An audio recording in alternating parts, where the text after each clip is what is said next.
নমস্কার বন্ধুরা, আরএস গল্প কথায় আপনাদের সবাইকে স্বাগত। আশা করি আপনারা সবাই সুস্থ আছেন। বন্ধুরা, আপনারা শুনছিলেন শ্রী বিভূতিভূষণ বন্দ্যোপাধ্যায়ের লেখা বিখ্যাত উপন্যাস দৃষ্টি প্রদীপ, আজকের পঞ্চম পর্ব।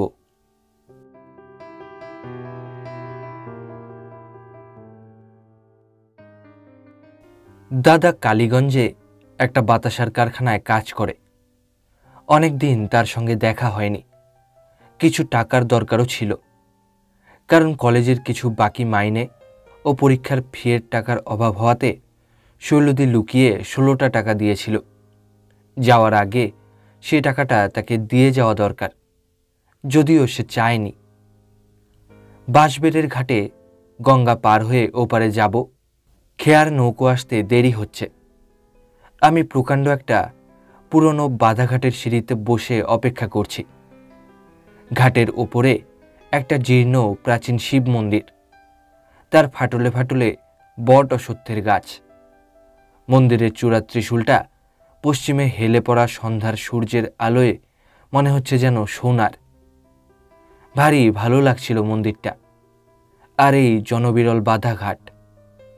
ওই মন্দিরে যদি আরতি হতো এই সন্ধ্যায়, বন্দনারত নরনারীর দল ওই ভাঙা চাতালে দাঁড়িয়ে রইত, তবে আমার আরও ভালো লাগতো। কথাটা ভাবছি, এমন সময় আমার শরীরটা যেন কেমন করে উঠল, কানের পাশটা শিরশির করতে লাগলো। হঠাৎ আমার মনে হলো এই ঘাটের এই মন্দিরে খুব বড় একজন সাধু পুরুষ আছেন। তার দীর্ঘ চেহারা, মাথায় বড় বড় চুল, প্রসন্ন হাসি মাখানো মুখ। আমি তাকে দেখতে পেলাম না, কিন্তু তার উপস্থিতি অনুভব করলাম। তিনি এখানে অনেক দিন আছেন। ভাঙা ঘাটের রানায় বসে ওপারের উদীয়মান পূর্ণচন্দ্রের দিকে চেয়ে এই সন্ধ্যায় তিনি উপাসনা করেন, এবং তিনি কারো উপর রাগেন না। কত লোক না বুঝে ঘাটের নির্জনতা ভঙ্গ করে। তিনি সদাই প্রসন্ন, সকলের উপরে সদাই স্নেহশীল। এরকম যখন হয়, তখন আমার শরীর যেন আমার নিজের থাকে না। নয়তো আমার সাধারণ অবস্থা থাকলে জিজ্ঞেস করতুম অনেক কথাই তাকে। একটু পরে খেয়া নৌকো এলো। অনিচ্ছার সঙ্গে ঘাট ছেড়ে নৌকোতে উঠলাম। জায়গাটা পবিত্র প্রভাবে ভরা, এমন একটা প্রভাব যা সেদিন বরানগরের বাগানবাড়ির সেই সাধুর কাছে গিয়ে অনুভব করিনি। দাদা আমায় দেখে খুব খুশি হলো। ওর চেহারা বড় খারাপ হয়ে গিয়েছে। ছেলেবেলাকার দুধে আলতা রঙের সেই সুশ্রী বালককে দাদার মধ্যে আর চিনে নেওয়া যায় না। একে লেখাপড়া শিখলে না, তার উপরে এইসব পাড়াগায়ে চাকরি করে বেড়ায়। চেহারায়, বেশভূষায়, কথাবার্তায় দাদা হয়ে গিয়েছে যেন কেমন তেমনি ধরনের লোকের সমাজে সর্বদা চলে ফেরে। রাত তখন প্রায় 9টা। দাদা ফিরে এসে রান্না চড়ালে। কি বিশ্রী জায়গাতেই থাকে। বাতাসার কারখানাটা একটা প্রকাণ্ড লম্বা চালা ঘর। 6-7টা বড় বড় উনুনে দিনরাত গনগনে আগুন। বড় বড় কড়ায় গুড়ের রস আর চিনির রস তৈরি হচ্ছে। এই কারখানায় অত আগুনের তাতে থাকা কি দাদার অভ্যেস আছে কোনো কালে? দাদা নিজেই রান্না চড়ালে। আমায় বললে, খিচুড়ি খাবি জিতু? বেশ ভালো মুগ ডাল আছে, ভারে দেখি ঘি আছে বোধহয় একটু। দাদার বাসা ছোট একখানা চালা ঘর। মেঝের ওপর শোয়, বিছানা পাতাই থাকে, কোনো কালে তোলা হয় না, তবে খুব ময়লা নয়। আমরা ভাই বোন ময়লা জিনিসপত্র মোটেই ব্যবহার করতে পারি না, ছেলেবেলা থেকেই অভ্যেস। বিছানার ওপরকার কুলুঙ্গিতে খবরের কাগজ পাতা, একখানা ভাঙা পাড়া বার হওয়া আরশি, আর একখানা শিঙের চিরুনি। দাদা ছিল আমাদের মধ্যে সবচেয়ে ছেলে মানুষ, সবচেয়ে আনাড়ি। তাকে এখন নিজে রান্না করে খেতে হচ্ছে। অথচ কী বা জানে ও সংসারের, কি কাজই বা পারে। রান্না চড়িয়ে দাদা বললে, ভালো কথা, দাঁড়া জিতু, তোর জন্যে একখানা ইংরেজি বই রেখে দিয়েছি, বের করে দিই। টিনের ছোট তোরঙ্গ খুলে একখানা মোটা ইংরেজি বই আমার হাতে দিয়ে বললে, এখানে সাতুবাবু কন্ট্রাক্টর আসে বাতাসা নিতে, সে ফেলে গিয়েছিল আর ফিরে আসেনি, আমি তুলে রেখে দিয়েছি, ভাবলাম জিতু পড়বে। পাতা উল্টে দেখি একটা বিলিতি স্টিল কোম্পানির মূল্য তালিকা। খুব চমৎকার পাতা, চমৎকার ছাপা, বাড়িঘর, রেলের পুল, কড়িবর্গার ছবিতে ভর্তি। দাদার উপরে দুঃখ হলো, বেচারি এসব পড়তে পারে না, বুঝতেও পারে না, ভেবেছে কি অপূর্ব বই না জানি। আমি কিছু না বলে বইখানা আমার পুটুলিতে বেঁধে নিলাম। দাদা ততক্ষণে তরঙ্গ হাতড়ে আর একখানা ছোট ছেলেদের গল্পের বই বার করে বললে, আর এই দেখ একখানা বই, ভারী মজার মজার গল্প, আমি খেয়ে দিয়ে রোজ একটুখানি করে পড়ি। খোড়া শিকারির গল্পটা পড়েছিলাম, পর দেখি শুনি। এসব গল্প ইংরেজিতে কতবার পড়েছি, আমার কাছে এর নতুনত্ব নেই কোথাও। তবুও দাদাকে পড়ে পড়ে শোনাতে লাগলাম। দাদা মাঝে মাঝে খিচুড়িতে কাঠি দিয়ে দেখে, আর হাঁটু দুটো দু হাতে জড়িয়ে একটুখানি পেছনে হেলান দিয়ে বসে আমার মুখের দিকে আগ্রহের সঙ্গে চেয়ে চেয়ে শোনে। আমার এমন কষ্ট হলো, এসব গল্প যে ইংরেজি স্কুলের নিচের ক্লাসের ছেলেরাও জানে। আহা, দাদা বড় অভাগা, অল্প বয়সে সংসারের চাপ ঘাড়ে পড়ে সারা জীবনটা ওর নষ্ট হয়ে গেল। টাকার কথাটা দাদাকে বলতে মন চাইল না। ওর কত কষ্টে রোজগার করা পয়সা, একটা আটটা নয়, 16টা টাকা, 11 টাকা মাসে মাইনে পায়। ওর 1.5 মাসের রোজগার কোথা থেকে দেবে ও? শৈলদির টাকা আমি এরপরে যে করে হয় শোধ দেব। দাদা নিজেই বললে, বাড়ি যাবি তো জিতু, গোটা 10 টাকা নিয়ে যা। আমার বড্ড ইচ্ছে সীতাকে একছড়া হার গড়িয়ে দিই, কিন্তু টাকাই জমে না হাতে। তোর টাকার যদি দরকার থাকে তবে আলাদা করা হারের জন্য 20টা টাকা তোলা আছে, তাই থেকে নিয়ে যা। দেব এখন, হার এরপর দেখব। 7-5 ভেবে টাকা নেওয়ায় ঠিক করলাম। শৈলদির ওপর বড় জুলুম করা হয়, নইলে শৈলদিকে মনে হয় না যে সে পর। এত আপনার মতো কজন আপনার লোকই বা দেখে। মায়ের পরেই শৈলদিকে ভক্তি করি। সে লুকিয়ে টাকা দিয়েছে, তাকে আর বিপন্ন করব না। যে দাদা সকাল 8টার কমে বিছানা থেকে উঠত না, তাকে ভোর 5টার সময় উঠে কারখানায় গিয়ে কাজে লাগতে হয়। আমিও দাদার সঙ্গে গেলাম। কারখানার মালিকের নাম মতিলাল দাস, বয়স 50-এর ওপর। তৃতীয় পক্ষের স্ত্রী আছে সংসারে, আর দ্বিতীয় পক্ষের ছেলে মেয়ে। দাদা মতিলালের তৃতীয় পক্ষের স্ত্রীকে মাসিমা বলে ডাকে। মতিলাল আমায় দেখে বললে, তুমি নিতাই ঠাকুরের ভাই? বেশ বেশ, আজকাল কি বই পড়ায় তোমাদের? তার প্রশ্ন শুনে আমার হাসি পেল। আমি জবাব দেবার আগেই মতিলাল বললে, আমাদের সময়ে যেসব বই পড়ানো হতো, আজকাল কি আর সেসব বই আছে?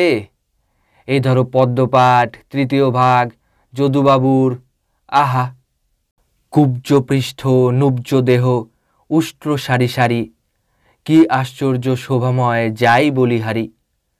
কি সব শব্দ লাগিয়েছে দেখেছ একবার? ভাষার জ্ঞান হতো কত পড়লে। বলো দেখি, নুব্জ দেহ মানে কি? আমাদের হরিশ পণ্ডিত পড়াতো কালনার স্কুলে, আমি তখন ছাত্রবৃত্তি পড়ি। তখন ছাত্রবৃত্তি পড়লে মুক্তার হতো, দারোগা হতো। এখন হয়েছে তো সব ছেলে খেলা। আমি এসেছি শুনে মতিলালের স্ত্রী দুপুরে খেতে বললে। আমায় দেখে বললে, এসো বাবা, তুমি নিতাইয়ের ভাই, তুমিও মাসিমা বলে ডেকো। কাছে দাঁড়িয়ে থেকে মাসিমা দাদাকে রান্না দেখিয়ে দিতে লাগলো, কারণ আমরা খেতে চাইলেও ওরা রেঁধে আমাদের খেতে দেবে কেন? মাসিমা সংসারে নিতান্ত একা। মতিলালের ও পক্ষের ছেলেমেয়েরা বাপের তৃতীয় পক্ষের পরিবারকে দু চোখ পেরে দেখতে পারে না, বা এখানে থাকেও না কেউ। অথচ মাসিমার ইচ্ছে তাদের নিয়ে মিলেমিশে সংসার করা। আমরা খেতে বসলে কত দুঃখ করতে লাগলো। এই দেখো বাবা, কেষ্টকে বলি বৌমাকে নিয়ে এখানে এসো, এসে দিব্যি থাকো। বৌমাটি বড় চমৎকার হয়েছে, তা যদি আসে। সে নিয়ে রেখেছে শ্বশুর বাড়ি, কালনার কাছে দাইহাট, সেখানেই থাকে। আমার নিজের পেটে তো হলো না কিছু, ওরাই আমার সব, তাই এমুখো হয় না কেউ। বড় মেয়ে দুটি শ্বশুরবাড়ি আছে, আনতে পাঠালে বলে সৎ মায়ের আর অত আত্মীয় দেখাতে হবে না, শোনো কথা। আমায় মা বলে কেউ ডাকেও না, ডাকলে তাদের মান যাবে। মাসিমাকে খুশি করবার জন্যে আমি কারণে অকারণে খুব মাসিমা মাসিমা বলে ডাকতে লাগলাম। আমাদের পাতে আবার মাসিমা খেতে বসলেন, বললেন, ব্রাহ্মণের পেশাদ পাবো, ওতে কি আর ছোট বড় আছে বাবা? আমার মনে অস্বস্তি হলো। আমি তো এদের এসব মানি নে, ব্রাহ্মণের ধর্ম পালন করি নে, সে কথা তো ইনি জানেন না। অথচ খুলে বললে মাসিমার মনে কষ্ট দেওয়া হবে হয়তো।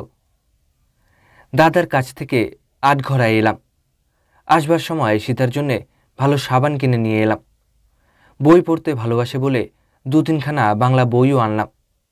সীতা বড় হয়ে উঠেছে, মাথায় খুব লম্বা হয়েছে, দেখতে সুন্দর হয়েছে আরও। আমার হাত থেকে সাবান নিয়ে হেসে বললে, দেখি দাদা কেমন সাবান? আমার একখানাও আস্ত সাবান ছিল না, একখানা সানলাইট সাবান আনিয়েছিলুম বাজার থেকে, সে 8খানা হয়ে গিয়েছে। সীতার সে পুরনো অভ্যাস এখনও আছে। কথা বলতে বলতে হঠাৎ খোপায় হাত দিয়ে দেখে ঠিক আছে কিনা। লম্বা ঢ্যাঙা চওড়া নকশাপার কাপড় পরনে, খোপার ধরনও সেকেলে।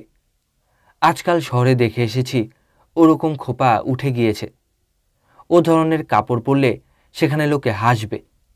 বেচারি সীতা, লেখাপড়া শেখবার, বই পড়বার ওর কত আগ্রহ, অথচ এই পাড়াগায়ে পরের বাড়ির দাসীবৃত্তি করেই ওর জীবন কাটল। না হলো লেখাপড়া শেখা, না মিটল কোনো স্বাদ। অথচ ওর বুদ্ধি ছিল এত চমৎকার, মিশনারি মেয়েরা কত প্রশংসা করত। ওকে কি ভালোই বাসত মিস নর্টন। কিন্তু কি হলো ওর? এখন সেই কতকাল আগেকার পুরনো বইগুলোই পড়ছে, কিছুই শেখেনি, কিছুই দেখেনি। সীতা বললে, দাদা পাশ করেছ? পাশের খবর এখনো বেরোয়নি, পাশ করব ঠিকই। পাশ হলে আমায় জানিও দাদা, আমি তোমাকে একটা জিনিস প্রাইজ দেব। কি জিনিস রে? একটা মানি ব্যাগ বুনছি লাল উলের, তোমার জন্য একটা, বর্দার জন্য একটা, তোমাদের নাম লিখে দেব। মিস নর্টন আমাদের দিত কত কি প্রাইজ না? মিস নর্টনকে তোর মনে আছে সীতা? তুই তো তখন খুব ছোট। খুব মনে আছে, তার দেওয়া জিনিস আমার বাক্সে এখনও রয়েছে, দেখলেই তাদের কথা মনে পড়ে। জ্যাঠামশায় আমায় ডেকে বললেন, যেতু শোনো, এখন তুমি বড় হয়েছ, তোমার সঙ্গে পরামর্শ করে কাজ করাই ভালো। সীতার বিয়ে না দিলে নয়, ওর 15-16 বছর হলো, আর ঘরে রাখা যায় না। কিন্তু এদিকে টাকা কড়ি খরচ করবে কে? 1000 টাকার কমে আজকাল ভদ্রলোকের ঘরের বিয়ের কথাই তোলা যায় না। দেখে এসেছো তো শহর বাজারে। তা আমি এক জায়গায় ঠিক করেছি, পাত্রটির বাপ আমার এখানে এসেছিল, জমি জমা আছে, চাষা গেরস্ত, খেতে পড়তে কষ্ট পাবে না। আখের চাষি আছে অমন 20-22 বিঘে। পাত্রটি চাষবাস দেখে, রং একটু কালো, তা হোক, পুরুষ মানুষের রঙে কি আসে যায়, তবে বংশ ভালো, কামদেব পণ্ডিতের সন্তান, সবে 3 পুরুষে ভঙ্গ, আমাদেরই স্বঘর। আমি বললাম, লেখাপড়া কত দূর করেছে? লেখাপড়া কি আর MA BA পাশ করেছে, তবে বাংলা ছাত্রবৃত্তি পর্যন্ত পড়েছে, দিব্যি হাতের লেখা। হ্যাঁ, একটা কথা ভুলে যাচ্ছি, অল্পদিন হলো পাত্রটির প্রথম পক্ষের স্ত্রী মারা গিয়েছে, তবে সে কিছু নয়, বয়স কমই, একটি বুঝি ছেলে আছে ও পক্ষের। ছাত্রবৃত্তির কথায় আমার মতিলালের উটের কবিতাটি মনে হলো। আমি বললাম, আচ্ছা, আমি ভেবে বলবো জ্যাঠামশাই, লেখাপড়া জানে না, আর তাতে দোষ বড়ে, এতে বিয়ে দেওয়া আমার মন সরে না। সীতার মতো মেয়ে, আপনি বলুন না জ্যাঠামশাই। জ্যাঠামশাই নিজের কথার প্রতিবাদ সহ্য করতে পারেন না। তিনি এই অঞ্চলের মানী ব্যক্তি, আগের যে বিষয় আশয় টাকা করি এখন তার আরও বেশি। এদিকে সব লোক তাকে খাতির করে চলে, কেনই বা তিনি প্রতিবাদ সহ্য করবেন? সে জানি এ গায়ের রামবারুজ্যের ব্যাপারে। রামবারুজ্যে কী জন্যে রাত্রে আফিম খেয়ে শুয়েছিল, সকালে উঠে খবর পেয়ে জ্যাঠামশাই গেলেন। রামবারুজ্জে ছিল জ্যাঠামশাইয়ের খাতক। জ্যাঠামশাই গিয়ে কড়া সুরে বললেন, কি হয়েছে রাম? রামবারুজ্জে তখন কথা বলতে পারছে না। জ্যাঠামশাইয়ের কথার উত্তর সে দিতে পারল না। জ্যাঠামশাই ভাবলেন বারুজ্জে তার প্রতি অসম্মান দেখিয়ে ইচ্ছে করেই কথার উত্তর দিচ্ছে না। বললেন, ভালো করে কথার উত্তর দাও। কার সামনে কথা বলছো জানো না? সঙ্গের সব লোক বললে, হ্যাঁ, কর্তা যা বলছেন জবাব দাও ওর কথার। কিন্তু রামবারুজ্জে জ্যাঠামশাইয়ের চোখ রাঙানির চৌহদ্দীপ পার হয়ে চলে গেল ঘণ্টা দুয়ের মধ্যেই। কী জন্যে সে আফিম খেয়েছিল কেউ জানে না। তার মৃত্যুর পরে জ্যাঠামশাই তার ভিটেমাটি বিক্রি করে নিয়ে নিলেন। তার বিধবা স্ত্রী নাবালক একটিমাত্র মেয়ের হাত ধরে ভাইদের দৌড়ে গিয়ে পড়ল। আমি যেবার ম্যাট্রিক দিই সে বছরের কথা। আমার কথার উত্তরে জ্যাঠামশাই আমায় অনেকগুলো কথা শুনিয়ে দিলেন। আমাদের এদিক নেই ওদিক আছে। রাজা মহারাজাদের ঘরে বোনের বিয়ে দেবার ইচ্ছে থাকলেই তো হয় না, পয়সা চাই। 15-16 বছরের মেয়ে গ্রামে সমাজের মধ্যে বাস করতে গেলে আর ঘরে রাখা চলে না। তাছাড়া তিনি কথা দিয়ে ফেলেছেন, তার কথার মূল্য আছে ইত্যাদি। জ্যাঠামশাইদের বাড়ির জীবনযাত্রার ধারা সেই পুরনো দিনের মতোই চলেছে। এখানে এলেই বুঝি এদের মন নানা দিক থেকে কতভাবে শৃঙ্খলিত। বাড়িতে এতটা জমি রয়েছে, ঠাকুর পূজার উপযোগী ছোট্ট একখানা গাঁদা ও করবী ফুলের বাগান ছাড়া আর কোথাও একটা ফুলের গাছ নেই। উঠোনের কোনো জায়গায় এরা কোথাও একটু সবুজ ঘাস রাখবে না। মেজ কাকার কাজ হচ্ছে এতটুকু কোথাও ঘাস গজালে তখনই নিজের হাতে নিরেন ধরে উঠিয়ে ফেলা।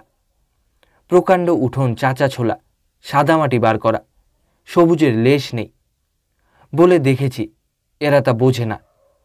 সামনের উঠোনটা লাউ মাচা, পুঁই মাচায় ভরা। প্রত্যেক জায়গাটুকুতেই তরকারি লাগিয়েছে, নয়তো মানকচুর ঝাড়। একদিন জ্যাঠামশাইয়ের ছেলে হারুদাকে বললাম, আমি শ্রীরামপুর থেকে ভালো মরশুমি বীজ এনে দেব। আর একরকম লতা আছে আমাদের কলেজে, চমৎকার নীল ফুল ফোটে। বাড়ির সামনেটা বাগান করো, আর চণ্ডীমণ্ডপের চালে সেই লতা উঠিয়ে দাও। হারুদা বললে, তোমার যেমন বুদ্ধি, ফুল গাছে কি দুধ দেবে শুনি? মিছিমিছি জায়গা জোড়া। চণ্ডীমণ্ডপের চালে ফি বছর 30-40 খানা চাল কুমড়ো হয়, জানিস তা? অর্থাৎ আহারের আয়োজন হলেই হলো, আর কিছু দরকার নেই এদের। মেজো কাকার ঘরে একদিন শুয়েছিলাম, কাকিমা এখানে নেই। মেজো কাকার আবার একলা শুতে ভয় করে, তাই আমাকে শুতে বলেছিলেন। সারাদিন গরমের পরে অনেক রাত্রে এক পশলা বৃষ্টি হলো। কি সুন্দর ভিজে মাটির গন্ধ আসতে লাগলো। মেজো কাকা দেখি উঠে তাড়াতাড়ি জানলা বন্ধ করছেন। আমি বললাম, বন্ধ করছেন কেন মেজো কাকা? বেশ ভিজে হাওয়া আসছে। মেজো কাকা বললেন, হুম, ঠান্ডা লাগবে। শেষ রাতের বৃষ্টির হাওয়া বড় খারাপ, কাল সর্দি ধরবে। আমার ধাতই একে সর্দির। দুপুরে সীতার সম্বন্ধে মাকে বললাম। মায়ের ইচ্ছে নয় ওখানে সীতার বিয়ে দেওয়া, তবে মা নিরুপায়। এ বাড়িতে তার কোনো কথা খাটে না। আমি বললাম, আমি কোথাও চাকরি খুঁজে নিই মা, সীতার বিয়ে নিজে থেকে দেব। মা বললেন, শোনো কথা ছেলের, তুই লেখাপড়া ছেড়ে এখন করবি কি? তোদের মুখের দিকে চেয়ে এখানে কষ্ট করে পড়ে থাকি, নিতুর তো কিছু হলো না। তুই বিয়েটা পাশ কর, সীতার কপালে যা থাকে হবে। তুই এখন চাকরিতে কত টাকা পাবি যে সীতার বিয়ে দিবি নিজে? মাঝে পড়ে তোর পড়াটা হবে না। আর শোন, এ নিয়ে কোনো কথা যেন বলিস না কারুর সঙ্গে, তোর জ্যাঠাইমা শুনতে পেলে রক্ষে রাখবে না। মা এত ভয় করেও চলেন ওদের। প্রথম জীবনে কোনো কষ্ট পাননি, তারপর চা বাগান থেকে এসে দুঃখের মধ্যে পড়ে গিয়ে এমন ভীতু হয়ে উঠেছেন। সদাই ওর ভয় থাকে জ্যাঠাইমা ওদের দুজনকে এ বাড়িতে জায়গা দিতে না চাইলে আমার লেখাপড়া না হয়, সীতার বিয়ে নিয়ে দাদা জড়িয়ে পড়ে, এই সব। সীতাকে জলে ফেলে দিতে পারবো না, মা যাই বলুন। জ্যাঠামশাইদের বাড়িতে বেশিক্ষণ আমার থাকলে হাঁপ লাগে। গায়ের বাইরে নির্জন মাঠে গিয়ে বসে ভাবি সীতার সম্বন্ধে কি করা যায়, কিন্তু হঠাৎ কেমন করে অন্য চিন্তা এসে পড়ে। এই রৌদ্রালোকিত দুপুরে একা বসলেই তার কথা আমার মনে পড়ে, মন থেকে দূর করতে পারি নে। প্যালেস্টাইনের ঊষর পর্বতময় মরুদেশের রৌদ্র, সারা গায়ে ঘাম ঝরছে তার, রোদে মুখ রাঙা, নিজের ভারী ক্রুশটা নিজেই বয়ে চলেছেন বদ্ধভূমিতে। পিছনের অন্ধ জনতা জানে না যে ঝড়ে গ্যালিলির সমুদ্রের নোনা জলে দুকুল ছাপিয়ে মাঝে মাঝে যে তরঙ্গ ওঠায় তাও তুচ্ছ হয়ে যাবে সে বৃহত্তর তুফানের কাছে। আজকার দিনটি জগতে যে তুফান তুলবে, তারা জানে না যে মানুষের মনে ব্যথা না দেওয়ার চেয়ে বড় আচার নেই, প্রেমের চেয়ে বড় ধর্ম নেই। তার আবির্ভাব কে ব্যর্থ করবে? ওই বজ্র বিদ্যুতের মতো শক্তিমান তার বাণী। বিষ্ণুর সুদর্শন যে শক্তির প্রতীক, নিত্যকালের দেবতা তারা, দেশের অতীত, কালের অতীত, সকল দেশের, সকল অবতারের স্বগোত্র। তারপর আমি যেন কোথায় চলে গিয়েছি, সেখানে নদী, মাঠ, বন সবই আছে। রাত কি দিন বুঝতে পারলাম না। মাথার উপরকার আকাশে তারা নেই, অথচ সূর্যও দেখলাম না আকাশে। আমি যেন সেখানে বেশ সহজ অবস্থাতেই আছি। একটু পরেই মনে হলো সে জায়গাটাতে আমি অনেকবার গিয়েছি, নতুন নয়, ছেলেবেলা থেকে কতবার গিয়েছি। একটা বাড়ি আছে সেখানে, বাড়িতে যারা আছে তারা আমার সঙ্গে গল্প করে, কত কথা বলে। স্বপ্নের মধ্যে দিয়ে যেন মনে হয় তারা আমার খুব পরিচিত, কতবার তাদের দেখেছি। সেখানে গেলেই আমার মনে পড়ে যায় সেখানকার পথঘাট। ওইখানে মাঠের মধ্যে একটা পুরনো বাড়ি আছে, ওরও পাশে সেই বনটা। সেখানে যেমনি যাই, মজা এই যে অমনি মনে হয় এ তো নতুন নয়, সেই যে একবার ছেলেবেলায় চা বাগানে থাকতে এসেছিলাম। কিন্তু সে দেশটা যেন অন্যরকম। যখন সেখানে থাকি তখন স্বাভাবিক মনে হলেও পরে মনে হয় সেটা এই পৃথিবীর মতো নয়। সেখানে আমি কতক্ষণ ছিলাম জানি না। উঠে দেখি গাছের ঠেস দিয়ে কখন ঘুমিয়ে পড়েছিলাম, কিন্তু এত ঘুমিয়েছি, উঠে চোখ মুছে চারিদিকে চেয়ে দেখি প্রায় সন্ধ্যা হয়ে এসেছে। কেবল এইটুকু আমার মনে ছিল, স্বপ্নের দেশে কাকে যেন জিজ্ঞেস করেছিলাম, বটগাছের নিচে একটা সুন্দর ঠাকুর আছেন, শুনেছি বিষ্ণু মূর্তি, আমার বড় ভালো লাগে। জ্যাঠাইমারা পুজো করেন না কেন? ঘুম কি সত্যি? কিছুই বুঝতে পারলুম না। মনের সে আনন্দটা কিন্তু অনেকক্ষণ ধরে ছিল। জ্যাঠামশাইরা কি একটা মোকদ্দমার সাক্ষী সাবুত 2-3 দিন ধরে চণ্ডীমণ্ডপে তালিম দিয়ে শেখালেন। যে কেউ শুনলে বুঝতে পারত যে এরা সেসব জায়গায় যায়নি কোশমিন কালেও, সেসব ঘটনা দেখেওনি। এদের খামার সংক্রান্ত কি একটা দখলের মামলা। একদিন শুনলাম মামলা এরা জিতেছেন। আবার সেই ব্যাপার দেখলুম বাড়িতে। গৃহদেবতার প্রতি ভক্তিতে আপ্লুত হয়ে উঠলেন সবাই। মহা সমারোহে পূজা হলো। স্বপক্ষের যারা সাক্ষী ছিল তাদের পরম যত্নে তোয়াজ করে খাওয়ালেন। খাওয়ান, তাতে ক্ষতি নেই, কিন্তু দেবতাকে এর মধ্যে জড়ানো কেন? এরা ভাবেন কি যে দেবতা তাদেরই বাধা, হাত ধরা? ওদের মিথ্যাকে অবিচারকেও সমর্থন করবেন তিনি ভোগ নৈবেদ্যের জন্যে। জ্যাঠাইমা যখন ব্যস্ত হয়ে গরদের শাড়ি পরে পূজার আয়োজনে ছুটোছুটি করছিলেন, তখন আমার ভারী রাগ হলো। আজকাল এসব মূঢ়তা আমার আদৌ সহ্য হয় না। ছেলেবেলার মতো ভয়ও করি না আর জ্যাঠাইমাকে। ভাবলুম এ নিয়ে খুব তর্ক করি, দু কথা শুনিয়ে দেব, তাতে ওদের উপকারই হবে, দেবতাকে নিয়ে ছেলে খেলা বন্ধ হবে। কিন্তু সীতা ও মায়ের কথা ভেবে চুপ করে রইলুম। মাস 2 হলো চাকুরি পেয়েছি কলকাতায়। এই চাকুরি পাওয়ার জন্যেও আমি শৈলদীর কাছে কৃতজ্ঞ। শৈলদীর স্বামীর এক বন্ধুর যোগাযোগে এটা ঘটেছে। যাদের বাড়ি চাকরি করি এরা বেশ বড় লোক। বাড়ির কর্তা নীলাম্বর রায় হাওড়া জেলার কি একটা গ্রামের জমিদার, এবং সেখানকার তাদেরই পূর্বপুরুষের প্রতিষ্ঠিত এক মঠের বর্তমান মালিক। এদের মঠের অধীনে একটা ধর্ম সম্প্রদায় গড়ে উঠেছে গত 60-70 বছরে, এবং এরাই সেই সম্প্রদায়ের ধর্মগুরু। বর্ধমান, বাঁকুড়া, বীরভূম এই 3 জেলাতে এই সম্প্রদায়ের লোক যত বেশি, অন্য জেলাতে তত নয়। ওদের কাগজপত্র ও দেশের নায়েবের সঙ্গে ওদের যে চিঠিপত্র লেখালেখি হয়েছে, তা থেকেই আমি এসব সংবাদ জানতে পারলাম অল্প দিনের মধ্যেই। এদের প্রধান আয় বৈশাখ মাসে মঠবাড়ির মহোৎসব থেকে। নানা অঞ্চল থেকে শিষ্য সেবকের দল জড়ো হয়ে সেই সময়ে বার্ষিক প্রণামী, পূজা, মানত শোধ দেয়। তাছাড়া বিবাহ ও অন্নপ্রাশনের সময়ও মঠের গদিতে প্রত্যেক শিষ্যের কিছু প্রণামী পাঠিয়ে দেওয়া নিয়ম। নীলাম্বর বাবুর 3 ছেলেই ঘোর শৌখিন ও উগ্র ধরনের শহুরে বাবু। বড় ছেলে অজয়বাবু ইঞ্জিনিয়ারিং পড়েছিলেন, কিন্তু পাশ করেননি। মেজ ছেলে নবীনবাবু MA পাস। ছোট ছেলে অমরনাথ এখনও ছাত্র, প্রেসিডেন্সি কলেজে 3rd ইয়ারে পড়ে। অজয়বাবুর বয়স 50-এর কম নয়, কিন্তু পোশাক পরিচ্ছদে 20 বছরের ছোকরাও হার মানে তার শৌখিনতার কাছে। নবীনবাবুর বয়স 40-42, লম্বা, ফর্সা, সুপুরুষ। পেছনের ঘাড় একদম খুর দিয়ে সাদা বার করা, চোখে চশমা, প্রায়ই পরনে সাহেবি পোশাক থাকে।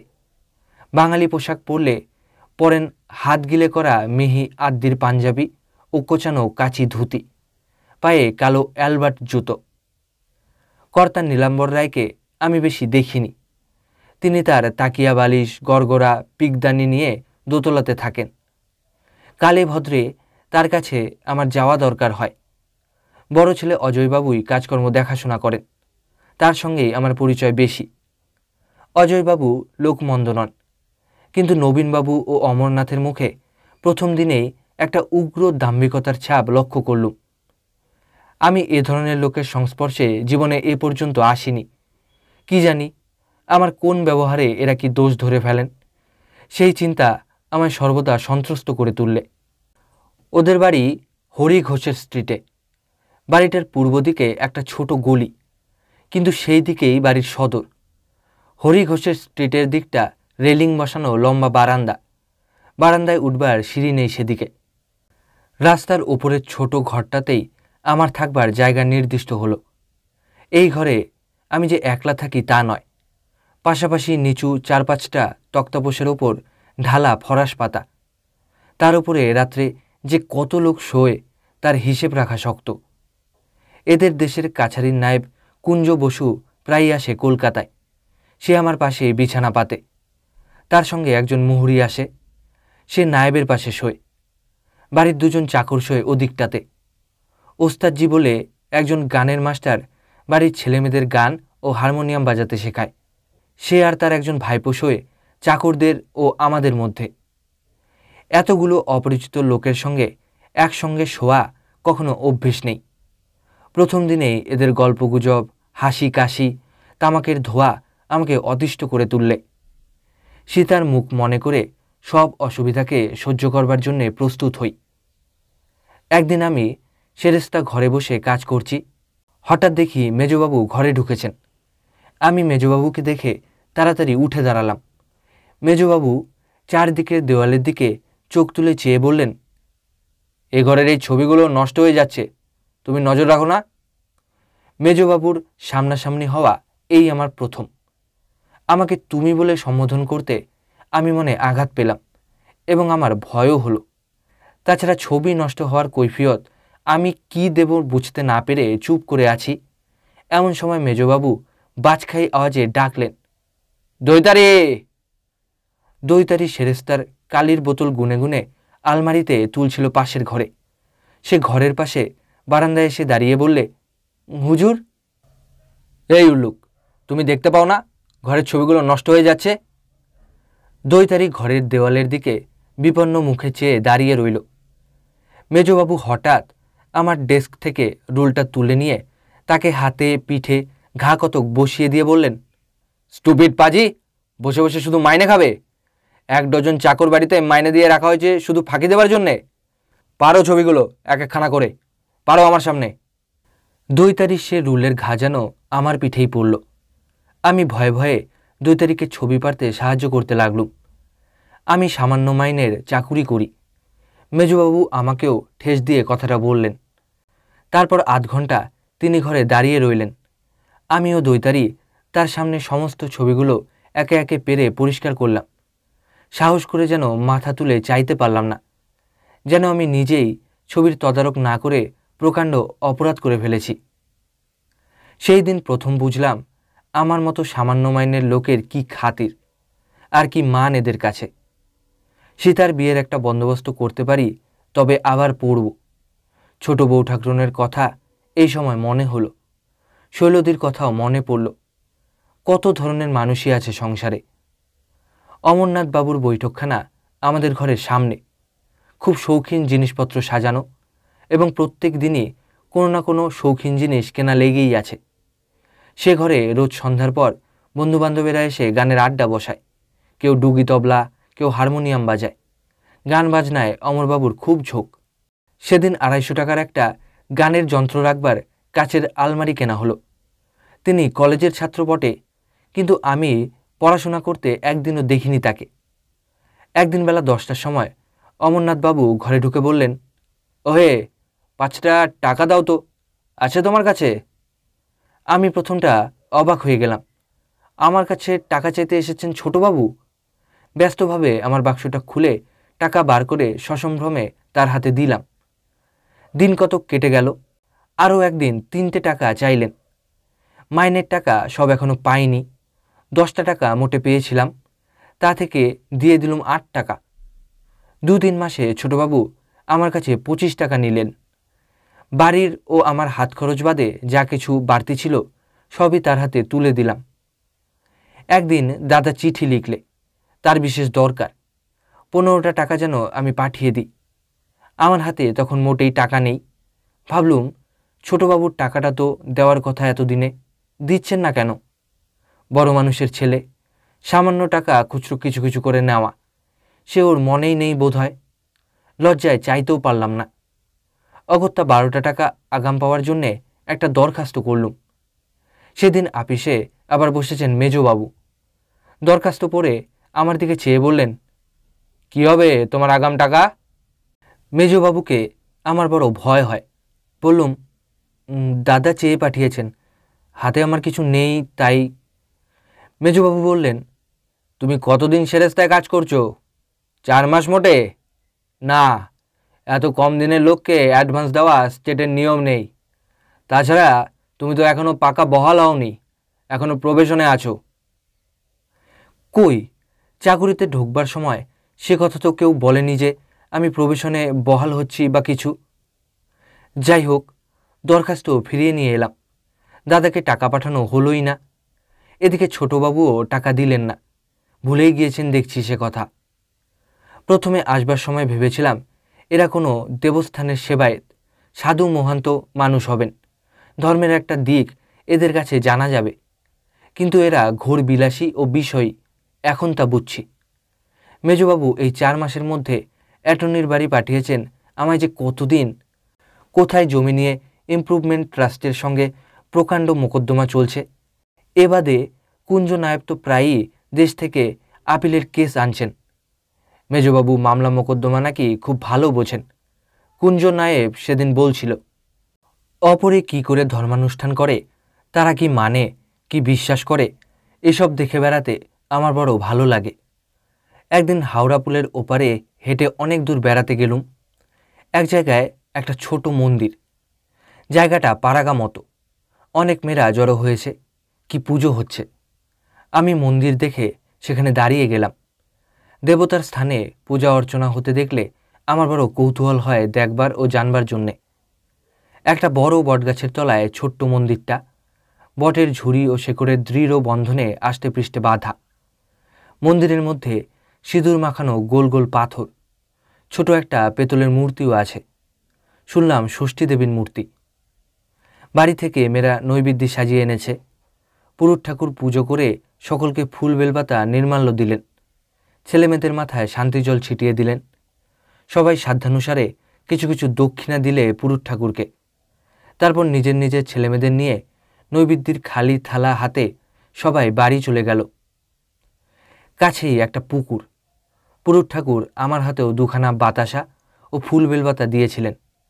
বাতাসা 2খানা খেয়ে পুকুরে জল খেলাম। ফুল বেলপাতা পকেটে রেখে দিলাম। ছোট্ট গ্রামখানা, দূরে রেলের লাইন, ভাঙা পুকুরের ঘাটটা নির্জন, চারিধারেই বড় বড় গাছে ঘেরা, শান্ত স্তব্ধ অপরাহ্ন। অনেক দিন পরে এই পুজোর ব্যাপারটা বিশেষ করে মেয়েদের মুখে একটা ভক্তির ভাব, পুজোর মধ্যে একটা অনাড়ম্বর সারল্য আমার ভালো লাগলো। হাওড়া পুল পার হয়েছি। এক জায়গায় একজন ভিখারিনী আধো অন্ধকারের মধ্যে চেঁচিয়ে কার সঙ্গে ঝগড়া করছে আর কাঁদছে। কাছে গিয়ে দেখলাম ভিখারিনী অন্ধ, বেশ ফর্সা রং, হিন্দুস্থানি, বৃদ্ধা না হলেও প্রৌঢ়া বটে। তার সামনে একখানা ময়লা ন্যাকড়া পাতা, সেটাতে একটা পয়সাও নেই। গোটা 2 টিনের কালো তোবড়া মগ, একটা ময়লা পুটুলি, একটা ভার, এই নিয়ে তার কারবার। সে একটা 7-8 বছরের মেয়ের সঙ্গে ঝগড়া করছে। হিন্দিতে বলছে, তুই অমন করে মারবি কেন? তোকে আমি ভিক্ষে করে খাইয়ে এত বড়টা করলাম, আর তুই আমাকেই মার দিতে শুরু করলি? আমার কপাল পোড়া, নইলে নিজের পেটের সন্তান এমন বধ হবে কেন? দেখো দেখি কি দিয়ে মারলি, কপালটা কেটে গেছে। মেয়েটা হি হি করে হাসছে এবং কৌতুকের সঙ্গে রাস্তা থেকে ধুলোবালি খোয়া কুড়িয়ে ছুঁড়ে ছুঁড়ে মাকে মারছে। আমি মেয়েটাকে একটা কড়া ধমক দিয়ে বললাম, ফের মাকে যদি অমন করবি তবে পুলিশে ধরিয়ে দেব। পকেটে হাত দিয়ে দেখি আনা 7 পয়সা আছে। সেগুলো সব তার ময়লার ন্যাকড়াখানায় রেখে দিয়ে বললুম, তুমি কেঁদো না বাছা, আমি কাল এসে তোমায় আরও পয়সা দেব। তোমার মেয়ে আর মারবে না, যদি মারে তো বলে দিও, কাল আমি দেখে নেব। এমন ছন্নছাড়া করুণ দুরবস্থার রূপ জীবনে কোনোদিন দেখিনি। পরদিন হাওড়া পুলে গিয়েছিলাম, কিন্তু সেদিন বা আর কোনো দিন সেই অন্ধ ভিখারিনীর দেখা পাইনি। তাকে কত খুঁজেছি ভগবান জানেন। প্রতিদিন শোবার আগে তার কথা আমার মনে হয়। মনে মনে বলি, 8 ঘরার বটতলায় তোমায় প্রথম দেখেছিলুম ঠাকুর।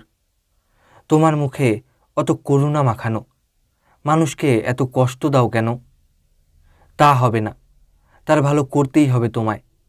তোমার আশীর্বাদের পূর্ণ ধারায় তার সকল দুঃখ ধুয়ে ফেলতে হবে তোমাকে। এর মধ্যে একদিন কালীঘাটের মন্দিরে গেলুম। সেদিন বেজায় ভিড়। কি একটা তিথি উপলক্ষে মেলা যাত্রী এসেছে। মেয়েরা পিষে যাচ্ছে ভিড়ের মধ্যে, অথচ কেউ এদের সুবিধে অসুবিধে দেখবার নেই। আমার সামনেই একটি তরুণী বধূ হোঁচট খেয়ে পড়ে গেল। আমি একজন প্রৌঢ়া বিধবাকে বললাম, গেল গেল, ও মেয়েটির হাত ধরে তুলুন। কাদা মাখা কাপড়ে বধূটির দিশাহারাভাবে উঠে দাঁড়ালো। আমি তার সঙ্গের লোকদের খোঁজ নিয়ে ভিড়ের ভেতর থেকে অতি কষ্টে খুঁজে বার করলাম। ভিড়ের দ্বারা চালিত হয়ে তারা অনেক দূর গিয়ে পড়েছিল। এত করেও অনেকেরই দেবদর্শন ঘটল না। পাণ্ডারা সকলকে মন্দিরে ঢুকতে দিচ্ছে না শুনলুম। কেন তা জানি নে। মেয়েদের দুঃখ দেখে আমার নিজের ঠাকুর দেখার ইচ্ছে আর রইল না। আষাঢ় মাসের শেষ দিন বৈকালের দিকটা মেজবাবু মোটরে বেরিয়ে গিয়েছিলেন। বেলা 5টার সময় ফিরে এসে আমায় হিসেবের খাতা দেখাতে ডেকে পাঠালেন। রোজ তিনি দুপুরের পরে আপিসে বসে খাতা সই করেন। আজ তিনি ছিলেন না। মেজবাবুকে খাতা দেখানো বড় মুশকিলের ব্যাপার। আবার মেজবাবুকে আমার একটু ভয় হয়। তার উপরে তিনি প্রত্যেক খরচের খুঁটিনাটি কৈফিয়ত চাইবেন। খাতা দেখতে দেখতে মুখ না তুলেই বললেন, তামাকওয়ালার ভাউচার কোথায়?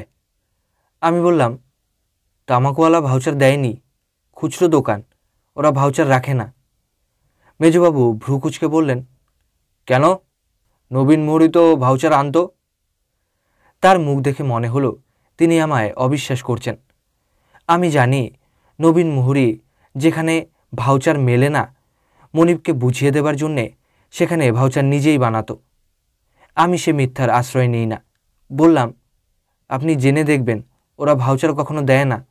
আমি এসে পর্যন্ত তো দেখছি। আমি যেখানে দাঁড়িয়ে কথা বলছি তার সামনেই বড় জানালা। তার ঠিক ওপরে মেজবাবুর অফিসের সামনাসামনি একটা শান বাঁধানো চাতাল। অন্দরমহলের একটা দৌড় দিয়ে চাতালটায় আসা যায় বলে জানলায় প্রায়ই পর্দা টাঙানো থাকে। আজ সেটা গোটানো ছিল।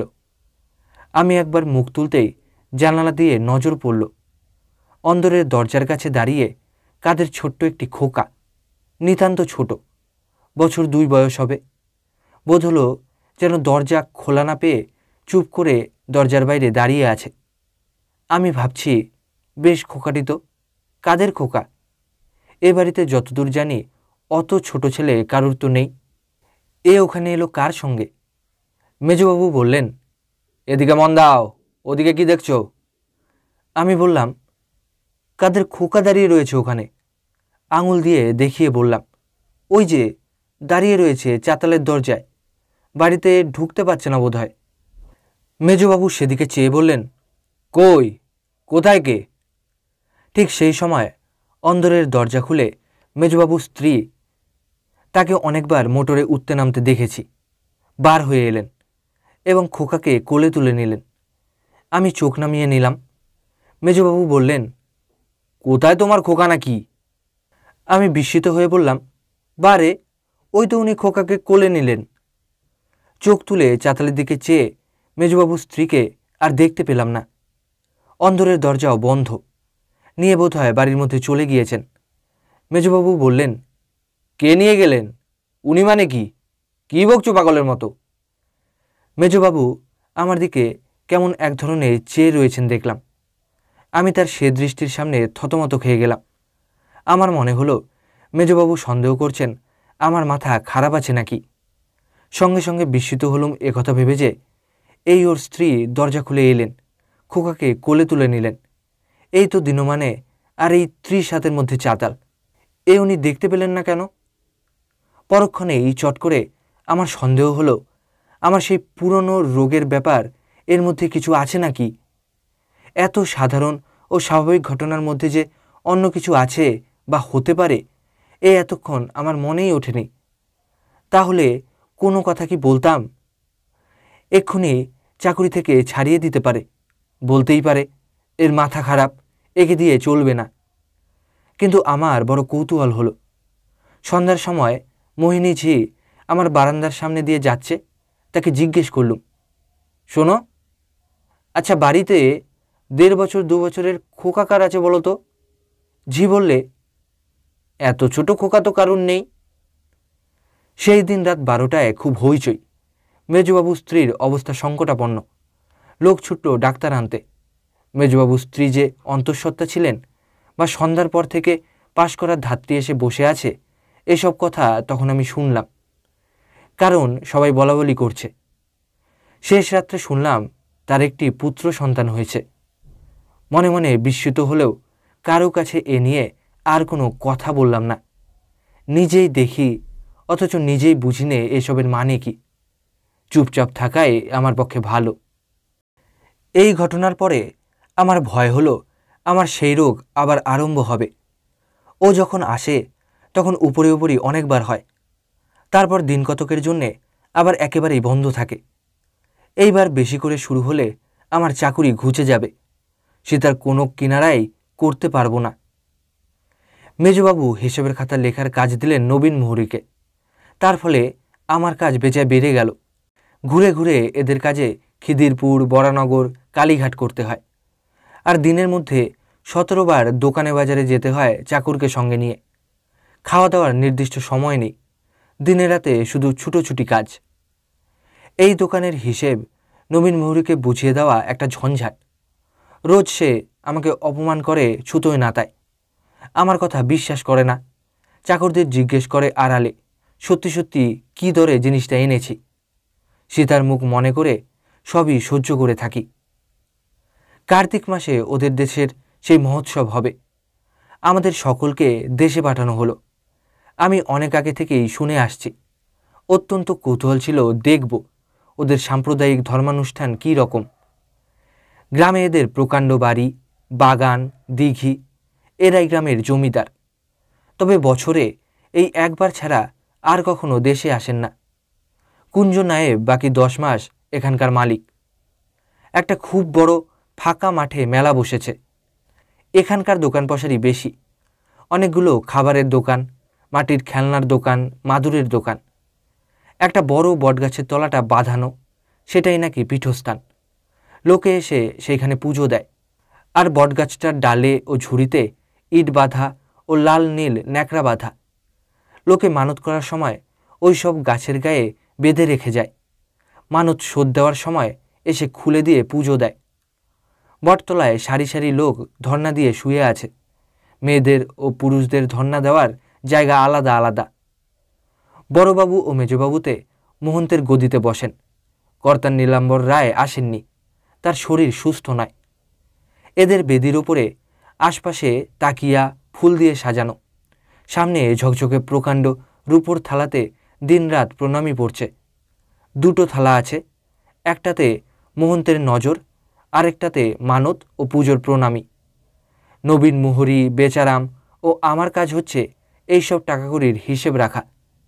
এর আবার নানা রকম রেট বাঁধা আছে, যেমন 5 শিকার মানত থাকলেও গদির নজর 1 টাকা, 3 টাকার মানতে 2 টাকা ইত্যাদি। কেউ কম না দেয় সেটা মুহুরীদের দেখে নিতে হবে, কারণ মহন্তরা টাকাকড়ির সম্বন্ধে কথা বলবেন না। কাজের ফাঁকে আমি বেরিয়ে দেখতে লাগলাম চারিধার। সবারই সঙ্গে মিশে এদের ধর্মমতটা ভালো করে বুঝবার আগ্রহে যাদের ভালো লাগে তাদেরই নানা কথা জিজ্ঞেস করি, আলাপ করে তাদের জীবনটা বুঝবার চেষ্টা করি। কি অদ্ভুত ধর্মবিশ্বাস মানুষের, তাই ভেবে অবাক হয়ে যাই।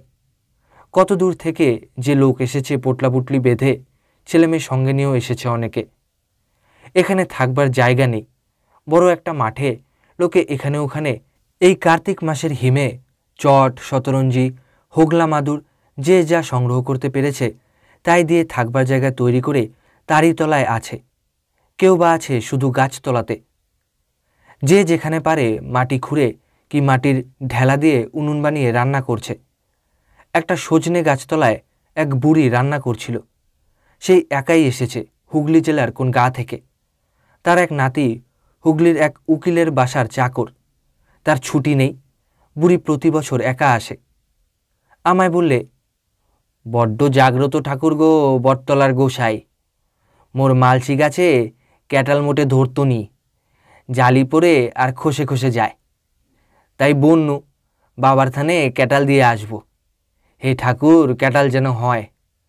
বললে না পেত্তয় যাবে, ছোটই বড়ই এবছর 17 গন্ডা এচোর ধরেছে গোসাইয়ের কৃপায়। আর এক জায়গায় খেজুর ডালের কুড়েতে একটি বউ বসে রাঁধছে, আর তার স্বামী কুড়ের বাইরে বসে খোল বাজিয়ে গান করছে। কাছে যেতেই বসতে বললে। তারা যাতে কৈবর্ত, বাড়ি খুলনা জেলায়। পুরুষটির বয়স বছর 40 হবে। তাদের ছোট্ট একটি ছেলে মায়ের কাছে বসে আছে, তারই মাথার চুল দিতে এসেছে। পুরুষটির নাম নিমচাঁদ মণ্ডল। স্বামী স্ত্রী দুজনেই বড় ভক্ত। নিমচাঁদ আমার হাতে একখানা বই দিয়ে বললে, পড়ে শোনাও তো বাবু, 2 আনা দিয়ে মেলা থেকে কাল কিনলাম একখানা। বইখানার নাম বটতলার কীর্তন।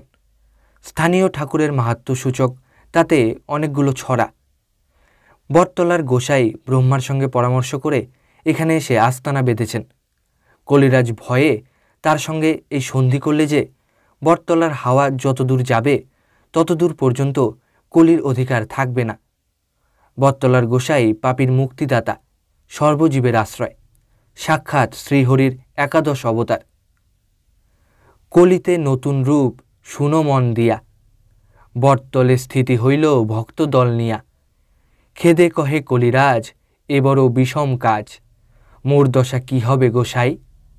ঠাকুর কহিলা হেসে, মনে না করিহ ক্লেশে, থান ত্যাজি কোথাও না যাই। শ্রীদাম সুবল শনে হেথায় আসিব, বটমূলে বৃন্দাবন সৃষ্টি করি নিব। নিমচাঁদ শুনতে শুনতে ভক্তি গদগদ কণ্ঠে বললে, আহা আহা, বাবার কত লীলা খেলা। তার স্ত্রীও কুড়ের দোরগোড়ায় এসে বসে শুনছে। মানে বুঝলাম এরা নিজেরা পড়তে পারে না। বই পড়ার শোনার আনন্দ এদের কাছে বড্ড নতুন। তা আবার যার ওরা ভক্ত, সেই বটতলার গোসাই সম্বন্ধে বই। নিমচাঁদ বললে, আচ্ছা বটতলার হাওয়া কত দূর যায় দা ঠাকুর? কেন বলো তো? এই যে বলছে কলির অধিকার নেই ওর মধ্যে, তা কত দূর তাই শুধোচ্ছি। কত দূর আর, তা আতক্রোশ বড় জোর। নিমচাঁদ দীর্ঘ নিঃশ্বাস ফেলে কি ভেবে বললে, কি করব দা ঠাকুর, দেশের লাঙল গরু করে ফেলেছি। কুড়ো 2 জমিতে এবার বাগুন রুইয়ে রেখে এসেছি, নয়তো এ বাবার থান তো বৃন্দাবন। আপনি পড়লেন, এই সজ্ঞ ছেড়ে বিলির মোষের মতো বিলি ফিরে যাই দা ঠাকুর। কি বলিস রে তুই? সরে আয় না এদিকে, দা ঠাকুরকে লজ্জা কি, উনি তো ছেলে মানুষ। নিমচাঁদের স্ত্রী গলার সুরকে খুব সংযত ও মিষ্টি করে অপরিচিত পুরুষ মানুষের সামনে কথা বলতে গেলে মেয়েরা যেমন সুরে কথা বলে তেমনিভাবে বললে, হ্যাঁ ঠিকই তো, বাবার চরণের তলা ছেড়ে কোথাও কি যেতে ইচ্ছে করে? নিমচাঁদ বললে, 2 মণ কোষ্টা ছিল ঘরে, তা বলি বিক্রি করে চলো বাবার থানে বাবার শ্রীচরণ দর্শন করে আসি, আর অমনি গঙ্গা ছেনটাও সারব। টাকা বাবা জোগাবেন, সেজন্য ভাবি নে। ওরে শোন, কাল তুই তো ধন্না দিবি সকালে, আজ রাতে ভাতে জল দিয়ে রেখে দিস। জিজ্ঞেস করে জানলাম ছেলের অসুখের জন্যে ধর্না দেবার ইচ্ছে আছে ওদের। নিমচাঁদের বউ বললে, বুঝলেন দাদা ঠাকুর, খোকার মামা ওর মুখ দেখে 3টে টাকা দিলে খোকার হাতে, তখন পয়সার বড় কষ্ট যাচ্ছে, কোষটা তখন জলে, কাচলি তো পয়সা ঘরে আসবে। তো বলি, না এ টাকা খরচ করা হবে না, এ রইল তোলা বাবার থানের জন্যে, মহন্ত বাবার গদিতে দিয়ে আসব। সেই দিন বিকেলে নিমচাঁদ ও তার বউ পুজো দিতে এলো গদিতে। নবীন মুহুরী তাদের কাছে রেট মতো প্রণামী ও পুজোর খরচ আদায় করলে অবশ্যই। তাছাড়া নিমচাঁদের বউ নিজের হাতে সেই 3টে টাকা বড়বাবুর সামনের রূপোর থালায় রেখে দিয়ে বড়বাবুর পায়ের ধুলো নিয়ে কোলের খোকার মাথায় মুখে দিয়ে দিলে। তারপর সে একবার চোখ তুলে মহন্তদের দিকে চাইলে এবং এদের ঐশ্বর্যের ঘটাতেই সম্ভবত অবাক হয়ে গেল। বুদ্ধিহীন চোখে শ্রদ্ধা ও সম্ভ্রমের সঙ্গে টাকা পয়সাতে পরিপূর্ণ ঝকঝকে রূপোর থালাটার দিকে বার কতক চাইলে, রঙিন শালু ও গাঁদা ফুলের মালায় মোড়া থামগুলোর দিকে চাইলে। জীবনে এই প্রথম সে গোসাইয়ের থানে এসেছে। সব দেখে শুনে লোকের ভিড়ে, মহন্ত মহারাজের আড়ম্বরে, অনবরত বর্ষণরত প্রণামীর ঝমঝমানি আওয়াজে সে একেবারে মুগ্ধ হয়ে গেল। কতক্ষণ হাঁ করে দাঁড়িয়ে রইল। বাইরে থেকে ক্রমাগত লোক ঢুকছে, তাকে ক্রমশ ঠেলে একধারে সরিয়ে দিচ্ছে, তবুও সে দাঁড়িয়েই আছে। ওকে কে একজন ঠেলা দিয়ে এগিয়ে আসতে গেল, আমি ওর দিক থেকে চোখ ফেরাতে পারিনি। ওর মুখ চোখের মুগ্ধ ভক্তিস্তব্ধ দৃষ্টি আমায়ও মুগ্ধ করেছে। এ এক নতুন অভিজ্ঞতা আমার জীবনের। এই বাজে শালুর বাহার আর লোকের হইচই আর মেজবাবু বড়বাবুর চশমামণ্ডিত দাম্ভিক মুখ দেখে এত ভাব ও ভক্তি আসে। যে ঠেলা দিয়ে এদিকে আসছিল আমি তাকে ধমক দিলুম। তারপর ওর চমক ভাঙতে ফিরে বাইরে বেরিয়ে গেল। ওরা চলে গেলে একটি বৃদ্ধা এলো। তার বয়স অনেক হয়েছে, বয়সে গলার সুর কেঁপে গিয়েছে, হাত কাঁপছে। সে তার আঁচল থেকে একটি আধুলি খুলে থালায় দিতে গেল। নবীন মুহুরী বললে, রও গো, রাখো, আধুলি কিসের? বুড়ি বললে, এই ঠাকুরের মানত শোধের পেরনামি। নবীন মুহুরী বললে, 5 শিকের কমে ভোগের পুজো নেই, 5 শিকেতে 1 টাকা গদির নজর। বুড়ি শুনতে পায় না, বললে, কত? নবীন আঙুল দেখিয়ে চেঁচিয়ে বললে, 1 টাকা। বুড়ি বললে, আর নেই, মাদুর কিনেলাম 6 আনার। আর নবীন মুহুরী আধুলি ফেরত দিয়ে বললে, নিয়ে যাও, হবে না, আর আটানা নিয়ে এসো। বড়বাবু একটা কথাও বললেন না। বুড়ি কাঁপতে কাঁপতে ফিরে গেল এবং ঘণ্টাখানেক পর সিকিতে, দুয়ানিতে, পয়সাতে 1টা টাকা নিয়ে এসে প্রণামীর থালায় রাখলে। ওরা চলে গেলে আমার মনে হলো এই সরল পরম বিশ্বাসী পল্লীবধূ, এই বৃদ্ধা ওদের কষ্টার্জিত অর্থ কাকে দিয়ে গেল? মেজবাবুকে? বড়বাবুকে? এই এত লোক এখানে এসেছে, এরা সবাই চাষি গরিব গৃহস্থ। কি বিশ্বাসে এখানে এসেছে জানি নে, কিন্তু অম্লান বদনে খুশির সঙ্গে এদের টাকা দিয়ে যাচ্ছে কেন? এই টাকায় কলকাতায় ওদের স্ত্রীরা গহনা পরবেন, মোটরে চড়বেন, থিয়েটার দেখবেন, ওরা মামলা করবেন, বড় মানুষই সাহেবিয়ানা করবেন, ছোটবাবু বন্ধুবান্ধব নিয়ে গান বাজনার মজলিসে চপ কাটলেট ওড়াবেন। সেই জন্যে পরদিন সকালে দেখলাম নিমচাঁদের স্ত্রী পুকুরে স্নান করে সারা পথ সাষ্টাঙ্গ নমস্কার করতে করতে ধুলোকাদা মাখা গায়ে বটতলায় ধর্ণা দিতে চলেছে, আর নিমচাঁদ ছেলে কোলে নিয়ে ছলো ছলো চোখে তার পাশে পাশে চলেছে। সেই দিন রাত্রে শুনলাম মেলায় কলেরা দেখা দিয়েছে। পরদিন দুপুরবেলা দেখি বটতলার সামনের মাঠটা প্রায় ফাঁকা হয়ে গিয়েছে, অনেকেই পালিয়েছে। নিমচাঁদের কুঁড়েঘরের কাছে এসে দেখি নিমচাঁদের স্ত্রী বসে, আমায় দেখে কেঁদে উঠল। নিমচাঁদের কলেরা হয়েছে কাল রাত্রে। মেলার যারা তদারক করে তারা ওকে কোথায় নাকি নিয়ে যেতে চেয়েছে, মাঠের ওদিকে কোথায়। আমি ঘরে ঢুকে দেখি নিমচাঁদ ছটফট করছে, খুব ঘামছে। নিমচাঁদের স্ত্রী কেঁদে বললে, কি করি দাদা ঠাকুর, হাতে শুধু যাবার ভাড়াটা আছে, কি করি, কোথা থেকে? মেজবাবুকে কথাটা বললাম গিয়ে। তিনি বললেন, লোক পাঠিয়ে দিচ্ছি, ওকে সেগ্রিগেশন ক্যাম্পে নিয়ে যাও, মেলার ডাক্তার আছে, সে দেখবে। নিমচাঁদের বউয়ের কি কান্না ওকে নিয়ে যাবার সময়। আমরা বোঝালুম অনেক। ডাক্তার ইঞ্জেকশন দিলে। মাঠের মধ্যে মাদুর দিয়ে সেগ্রিগেশন ক্যাম্প করা হয়েছে। অতি নোংরা বন্দোবস্ত, সেখানে সেবা শুশ্রূষার কোনো ব্যবস্থাই নেই। ভাবলুম চাকুরি যায় যাবে, ওকে বাঁচিয়ে তুলব, অন্তত বিনা তদারকে ওকে মরতে দেব না। সারা রাত জেগে রোগীকে দেখাশোনা করলুম একা। সেগ্রিগেশন ক্যাম্পে আরও 4টি রোগী এলো, 3টে সন্ধ্যার মধ্যেই মরে গেল। মেলার ডাক্তার অবশ্যই নিয়ম মতো দেখলে। এদের পয়সা নিয়ে যারা বড় মানুষ তারা চোখে এসে দেখেও গেল না কাউকে। রাত্রিটা কোনো রকমে কাটিয়ে বেলা উঠলে নিমচাঁদও মারা গেল। সে এক অতি করুণ ব্যাপার। ওদের দেশের লোক খুঁজে বার করে নিমচাঁদের সৎকারের ব্যবস্থা করা গেল। নিমচাঁদের স্ত্রীর দিকে আমি আর চাইতে পারি নে। বটতলায় ধর্ণা দেওয়ার দিন থেকে সেই যে সে উপবাস করে আছে, গোলমালে আর তার খাওয়াই হয়নি। রুক্ষ চুল এক মাথা, সেই ধুলি ধূসরিত কাপড়। খবর পেয়ে সে ধর্ণা ফেলে বটতলা থেকে উঠে এসেছে। চোখ কেঁদে কেঁদে লাল হয়েছে, যেন পাগলির মতো দৃষ্টি চোখে। এখন আর সে কাঁদছে না, শুধু কাঠের মতো বসে আছে, কথাও বলে না, কোনো দিকে চায় না।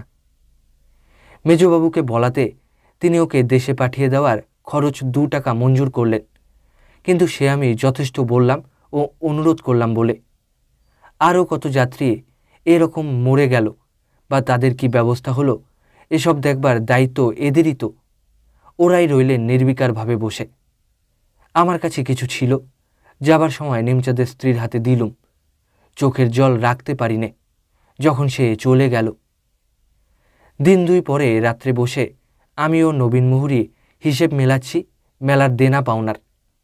বেশ জ্যোৎস্না রাত, কার্তিকের সংক্রান্তিতে পরশু মেলা শেষ হয়ে গিয়েছে। বেশ শীত আজ রাত্রে। এমন সময় হঠাৎ আমার কি হলো বলতে পারি নে।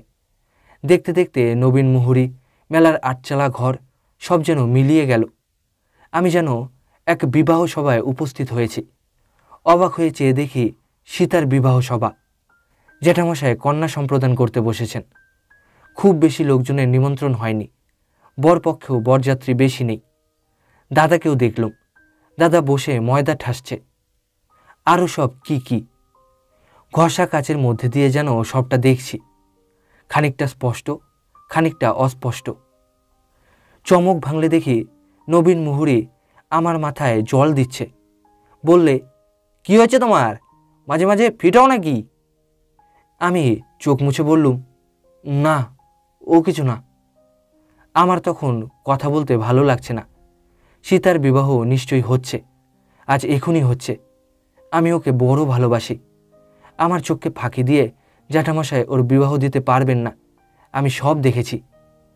নবীন মুহুরীকে বললাম, তুমি আমাকে ছুটি দাও, আজ শরীরটা ভালো নেই, একটু শোবো। পরদিন বড়বাবুর চাকর কলকাতা থেকে এলো।